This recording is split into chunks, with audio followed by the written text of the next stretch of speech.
नमस्कार, प्रणाम। हम हैं एस के बिहारी, यानी रौरा सबके बिहारी बउआ।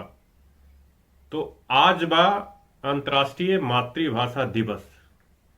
भोजपुरी दुनिया की सबसे बड़ी उपभाषा है जो विश्व भर में लगभग 20 करोड़ लोग बोलते हैं, जिसे 16 करोड़ लोग भारत में सिर्फ उत्तर प्रदेश, बिहार, मध्य प्रदेश और झारखंड में ही नहीं बल्कि दुनिया भर में 27 अन्य देशों में भी लगभग 20 करोड़ लोग बोलते हैं। विश्व भर में 21 फरवरी को अंतर्राष्ट्रीय मातृभाषा दिवस मनाया जाता है। अंतर्राष्ट्रीय मातृभाषा दिवस मनाने के पीछे का मकसद है कि दुनिया भर की भाषाओं और संस्कृति का सम्मान हो।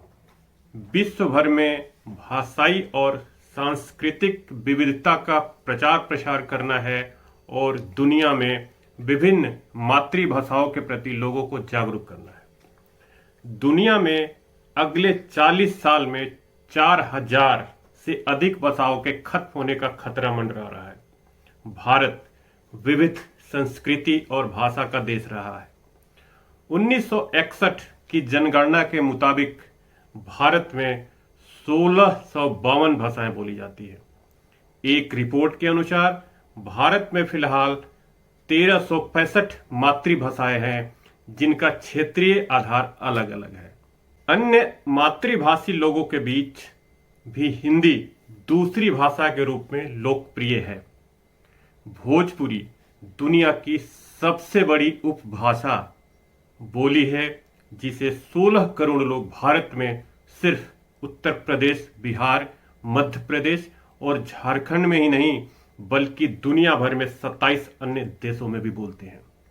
8वीं अनुसूची में किसी भाषा को शामिल करने के लिए कोई तय मापदंड नहीं है।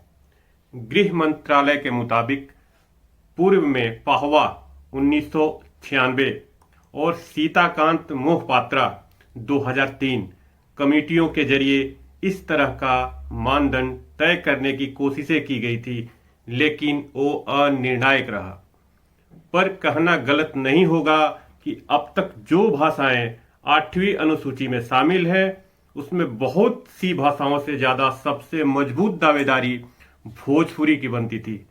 पर राजनीतिक सत्तासीन पार्टियों ने कई वादे करने के बाद भी अभी तक शामिल नहीं किया, जो अफसोसजनक है।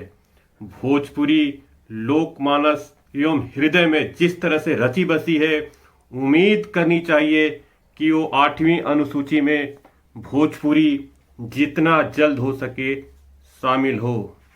मेरी ये प्रस्तुति अगर आप सभी को अच्छी लगी हो तो प्लीज़ मेरे चैनल को सब्सक्राइब करें, लाइक करें और ज़्यादा से ज़्यादा शेयर करें।